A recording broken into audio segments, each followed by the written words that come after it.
What up, Laker fam? It's your boy DTLF back with another halftime report. As the Lakers down by 11 to the Dallas Mavericks, 59-48 at the half. Phew, where do I start? What went wrong? What went right? Here we go. So I talked to you guys on pregame on how we needed to be sharp in our rotations defensively. It's fine to double Luca, but we got to make sure we help the helper. And we just didn't do that, especially in the first quarter, man. We fell down 14 points, I believe, by the end of the first. And as a result, now the rest of the game, we're going to have to suffer catching up. And it is crucial that we don't have one of them third quarter lapses that always seem to kill us. Right now, the Lakers are still down within 11. But we cannot, and I repeat, we cannot continue to play this,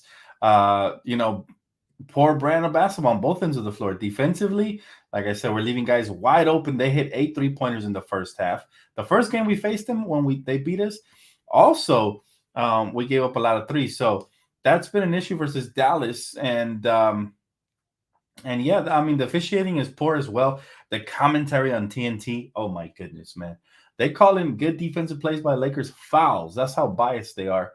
And honestly, it makes me sick, but I listen out of curiosity just to see because I know what Stu Lance and Joel and Billy Mack and all of them are going to say. So sometimes I tune in to hear the TNT telecast, and it's not the best. All right. First of all, Stan Van Gundy. I now understand why he's no longer employed in the NBA. He says some crazy, outlandish stuff. He talks about like literally the whole telecast. They were being biased on how some players get away with complaining, and then as soon as the Mavericks bench got up and said stuff, they get teed up fast. It's like, come on now, like seriously. First off, Dallas gets a lot of calls. Let's be honest. Luca and them, they're good at flopping. They get a lot of calls, okay? And that's fine. Most of the league does it. Cool. But come on. If you're the commentary, what are you doing? Right? It's like the free throws were very much even, right? It was they got 7, we got 9 in the first half. So it's not like they missed too many calls or nothing like that, right? He said guards outside of Westbrook have no points. Yeah, Westbrook sparked this, but you're right. The bench needs to be a lot better. LeBron James needs to be a lot better. I told you guys I had a feeling since he missed a week, he'll be a little rusty in the first half. I expect him to turn up in the second half. He might end up around 30 points, which is exactly what we need because they can't really stop him going to the rim, especially in transition. Russ does lead the team with 15. He's playing exceptional tonight.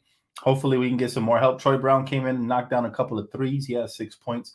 Kendrick Nunn with 5, but we didn't get much from Wenyen Gabriel. Cole Swider had some minutes. We didn't get much from him. Max Christie, we didn't get anything from him other than hustle, right? He had a nice hustle play, got us a second chance points with the rebound. And most importantly, we need a lot more from Thomas Bryant and Dennis Schroeder because those guys are some of the main key components to the Lakers' win streak. So those guys need to step up, and hopefully we'll get that. Supreme, he said, Luca is just so good. Close the lead to 4, but just for him to put it back up by double digits. He is. He's really good. He's insanely good. And it's one of those things where you have to watch out how you guard him. Now, clearly they try to take the ball out of his hands, but he became a facilitator and they moved the ball well and they got wide open shots. So that doesn't work. We might have to resort more to like throwing LeBron with his size on him or doing something different in the second half. He said Dallas is getting all the calls while LeBron gets hacked.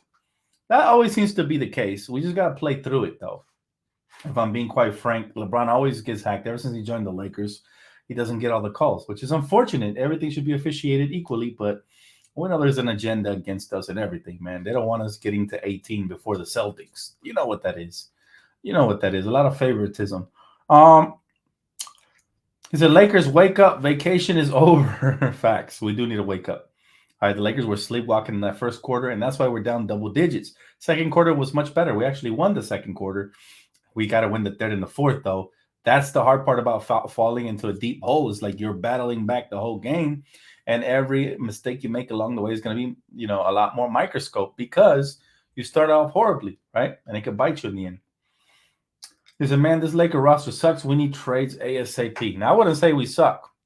I wouldn't go that far. This same Laker roster got us 5 wins in a row. Problem is, yes, guys are missing and all of that, but, always mixing up the rotations and the lineups could sometimes mess up the chemistry, get you off to a poor start. But hopefully they're able to close out a little bit better. We need more from the starting role players, especially Dennis only has 3 points at the half. That's not going to cut it. Especially he was playing tremendous in the 5-game win streak. And Thomas Bryant did pretty solid, but we need much more from him. We can't let him get outplayed by Christian Wood. That becomes a problem as well. So Russ and AD, they're going to do their part. I'm sorry, Russ and LeBron, they're going to do their part in the second half. But we need everybody else to step up as well if we want to have a shot, because Luka knows exactly how to get these guys going. If you double Luka, they're going to swing the ball, find the open shooter, knock him down. And if you don't double Luka, well, you know what happens then. But again, much bigger half needed from LeBron, much bigger half needed from role players as well.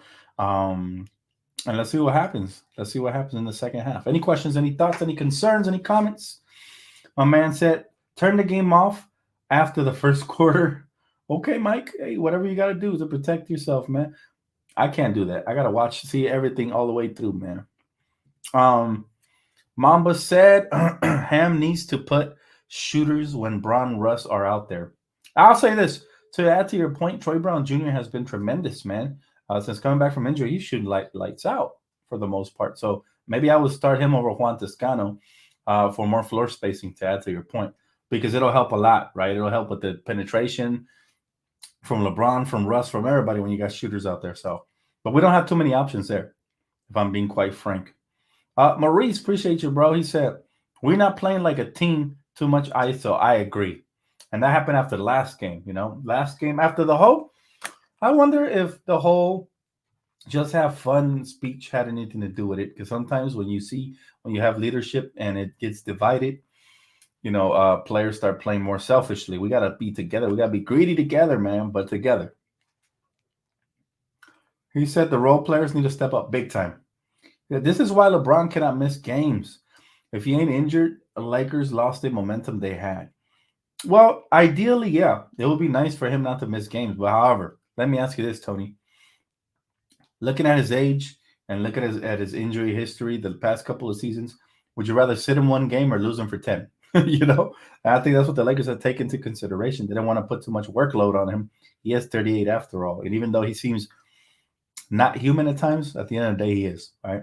So I think it's crucial that he gets protected a little extra than the rest of the players. But yeah, I wish he played every game as well. I mean, Kobe spoiled us, man. This dude, he tried playing even when he was when he tore his ACL. This dude, if it was up to him, he would have probably, he would have went out there in the crutches, man.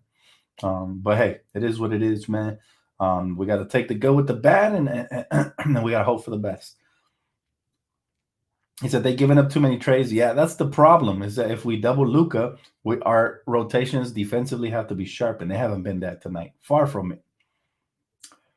LeBron and Thomas need to step up. Yeah, they didn't have great first halves. Russ basically carried us, and that's the reason we're even within striking distance. So kudos to Russ.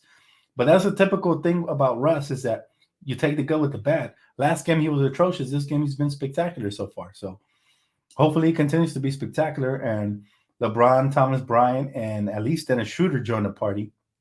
Anything we get from the rest will be a bonus. But this game is still very winnable as long as they don't come out and lay an egg in the third quarter and then disappear from there on out. Lakers are getting out-rebounded. This is why we're working out bigs tomorrow. This is why I'm excited about that. We need some big bodies in the paint, man. We can't keep going small. Guys like Christian Wood are going to feast on us when we go small. So, yeah, we need some big bodies we could throw out there, set some tough screens, rebound, box out, and do the little things for sure. But, all right, guys, it's going to wrap it up for me. Just a quick halftime report. I got to go do something real quick. So I'm going to cut this one short. I will see you guys here for the post-game recap, all right? Peace out. Go Lakers. Let's get this dub.